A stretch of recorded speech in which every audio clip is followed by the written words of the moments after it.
Hi, this is Brian. Welcome to Philosopher's Notes TV. Today we're going to do a great book, Body, Mind, Mastery by Dan Millman. As always, great book, 6-page Philosopher's Notes PDF with about 10 of my favorite big ideas. I'm excited to cover a few of them with you right now. First, Dan Millman, he rocks. He's one of the first authors who I studied in depth. I think I've read all of his books and just fell in love with him. He's an amazing blend of East and West, super practical, yet really inspiring, just a good guy.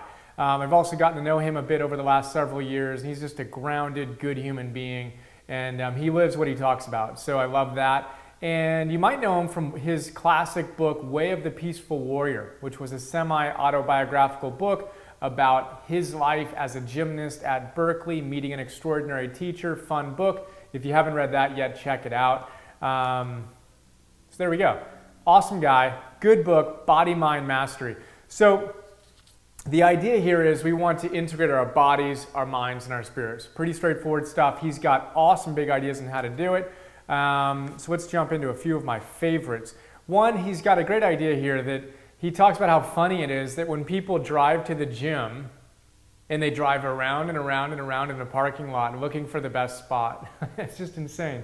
So they can go walk for 3 miles or jog or whatever. His idea is integrate movement, integrate vitality, integrate vigor into your life throughout your day-to-day existence. So don't just reserve it for those mile or 2 or 3 that you walk or run a day. See how much you can move during the day. Park as far away as you can and walk to the grocery store, that kind of thing. I love the playfulness of that. He talks about failure as well, and that we need to really redefine our relationship to failure. He has a great way of describing it, that body, mind masters have learned to embrace failure. And they actually see it like a good friend playing a practical joke on them. Life happens, you know, things don't go the way we want them to go. We don't need to get stressed about it. Embrace it, laugh about it. That's a body, mind master. He's got some great ideas on how to learn, how to train our bodies. And one of his ideas that I just love is this idea of looking at how babies learn. And he says that if we had the same consciousness that we have right now, if we had that consciousness when we were babies, none of us would learn to walk. Why? Because we'd be sitting there analyzing everything. The baby is just joyfully experiencing every new little gain they make, and they're just playing at their edge and learning and falling down and laughing. They have support from their parents and loved ones who are cheering the smallest little improvement. Isn't that amazing? Yet when we grow up, we can't ever fall down. We can't ever make even the smallest mistake. And those around us who supposedly love us are criticizing us when we make a small mistake instead of recognizing the huge gains we're making in our lives. So he has this idea of embracing the kind of baby style, the baby essence of how we learned when we were just little ones before we had the self-consciousness come in. Really, really cool idea. So see how you can be more playful in whatever it is you're learning in your life right now. And imagine you were just a little baby learning it. And then how can you support loved ones in your life and see the tiny improvement they made, that they just crawled a little bit, or they just sat up, or they just took their first step. And pay more attention to that small improvement than the failure or the mistake or the falling down or whatever it is that we tend to pay more attention to. So that's an awesome idea. I love that one. He's got an awesome idea, a set of ideas here around focus and how important it is that as mind-body athletes and just as effective human beings, that it's not enough to have a strong body, we've got to have a strong mind. And he makes the point that an Olympic weightlifter, not only is the Olympic weightlifter incredibly strong physically, they're incredibly strong mentally.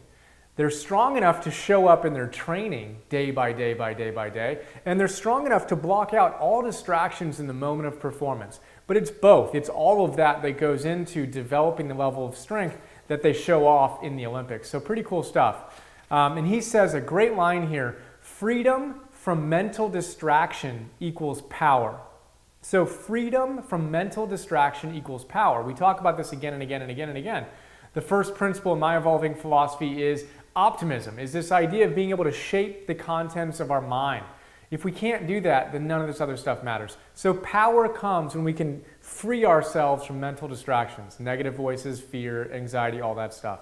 So that's pretty cool. He's got a great idea here that when we fail, when we have mistakes in our life, rather than see them as kind of falling backwards, think about it as if we're getting a running start. We're taking a couple steps back so we can get a running start and really rock it. I love that. He talks about the importance of staying relaxed and that our physical stature and the way we're holding ourselves, whether we're breathing deeply or not, is going to influence our emotions. And it's much easier to control our physical posture and whether we're exercising, eating well, and all those things than it is to, whether we're breathing deeply in this moment, than it is to control our emotions. We can control our physical behaviors much more easily than we can our emotions or our thoughts. What's cool is that as we shift our physical being, that translates into more effective emotions, etc. We're going to talk about that more when we do the note on everyday enlightenment. He's got some awesome ideas here, and we're going to do that soon. I've got an idea here on instant Satori. We'll talk about maybe if we have time, otherwise we'll leave it for later.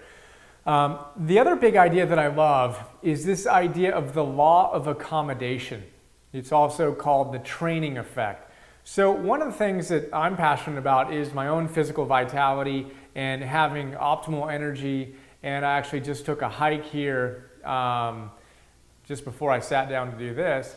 And the idea of the training effect or the law of accommodation is huge. And I actually, when I was sitting out 10 years ago and dedicating my life to this kind of stuff, I realized that I was going to have a hard time reaching my potential if I had a hard time getting out of bed. And so I actually studied and became a personal trainer just so I could understand how exercise physiology works, how my body works, how nutrition is affecting my overall well-being, and studied that stuff. And one of the ideas I fell in love with was this idea of training effect. And what they basically taught us was that the way that anything happens in life in terms of growth, whether it's our physical body or emotions, they taught us our physical bodies, and it obviously applies to our emotional well-being, our psychological well-being, etc., is this idea that what we want to do is we want to push ourselves a little bit beyond our current comfort zone. And I'll step back a little bit and give it a little more context. Basically, your body is going to adapt. It's going to accommodate itself to whatever stresses and whatever lifestyles you give it. So if you sit on a couch for a month, 2 months, 3 months, 4 months, 6 months, a year, 2, 5, 10 years, your body is going to be perfectly adapted for sitting on the couch. If you train and you run 5, 10 miles a day, or you do triathlon or whatever you do, your body is going to be shaped in a way such that you're a triathlete or you're an athlete. So your body is going to accommodate to whatever you ask of it.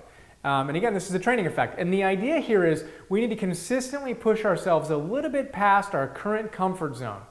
That's called overloading our bodies. And as we overload our body is really smart. And it says, wow, you want me to be able to perform that? No problem. I'll fix myself. I'll adapt myself so that I do that really well. So the next time you push me, I won't be as sore. So we overload, and then our body responds by overcompensating, right? It overcompensates and it creates more strength in order to deal with that overload challenge because it doesn't want it to be a constant overload. So that's amazing when we think about it. And what we want to do when we go out there and we train is we want to consistently, as I say all the time, diligently, patiently, persistently, and playfully, but consistently move ourselves a little bit beyond our comfort zone and allow our body to accommodate to that new level of stress. We don't want to go gonzo and go too far and injure ourselves. Just a little bit consistently is going to allow us to do some extraordinary things. So I love that idea.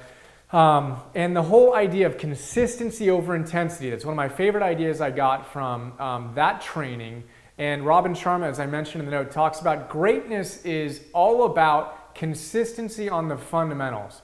We need to identify what it is that are our fundamentals to be a great parent or a great entrepreneur or a great artist or whatever. And then what are those fundamentals that we need to master consistently? It's awesome stuff. We talk about habits in the note as well, which is tied to the law of accommodation, consistently doing different things. Good stuff. And then the final big idea here is the idea that masters shine everywhere. Experts might be good at this thing or that thing, but masters shine everywhere. We make our lives a piece of art and an opportunity for mastery, in this case, body-mind mastery. So that's a quick look at Dan Millman's great book. Highly recommend it. Hope you enjoyed. Look forward to sharing more with you soon. See ya.